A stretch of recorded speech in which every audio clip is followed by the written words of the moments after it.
আইসা কাকা কাকা নি কি অবস্থা আছে নি ভালো হন না আসি ভালো আছি কাকার বাকি কত না হোক কাকার কাছে কি লেনদেন ক্লিয়ার করে দিবে হ্যাঁ যে ক্লিয়ার করলাম কত আছে 1 মিনিট টাকা পয়সা সেলিম লিখছো কিন্তু হাজি সেলিমটা লিখলাম না হাজি টঙ্কা আচ্ছা লিখে দিই ছোট ভাই লিখছে ছোট ভাই লিখবো কিলে টাউডারে কিলে করাস আর কাকা হসকুত দূরে করিও তো আমরা যে এক কারবার শুরু করে দিছেন ওই যে এই যে হাজি সেলিম এবার হিসাবটা করিয়া নাও ফট করে 175 টাকা কাকা 175 হ্যাঁ আচ্ছা যাই হোক ওই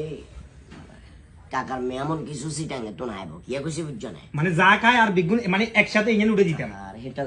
তুই শুনে যা একবার শুনে যা কারণ এটা মানুষ মাথা তো নাইলে ছুড়ে যাবে না এই ইঞ্জিন তুই টান দিস না না হইলেও তাও ওইটা ছুড়ে যাবে আইসে যে বাজে বাজে পুরো ব্যাপারটা তাহলে থিঙ্কিং করতে পারবো আচ্ছা আচ্ছা কিন্তু তুই যদি অঙ্কা যদি ওই 175 টাকার লগে তুলিয়ে দিতাম তাহলে এটা ঠাস করে চুরি গেছে আবার দর কইলাম না যাইছে মানে এই 175 হইছে না ওরে কাকা এটা কোন লাগে না মানে যা খায় তাই এগুলো লগে উঠে দিতাম না না এবার তুই কি বাকি কি ইচ্ছে কি তো বাবা আরো দিবি নাকি আচ্ছা বিশ্বাস আমি আছে না না হেতে আর বাকি টাকা কে হেতের কত হইলো যেন কি গিয়ে মেমন যাইবো খাইবো গুণ সকি গুণ লগে তুলতাম না এটা কোনো দোকানদারে কয় নাই বাকি কিন্তু তুলতে চাইবি নাকি তুই কবি এই তখন তুই রিল্যাক্স মনে বলে তো কাকা না তোর না না পজিটিভ না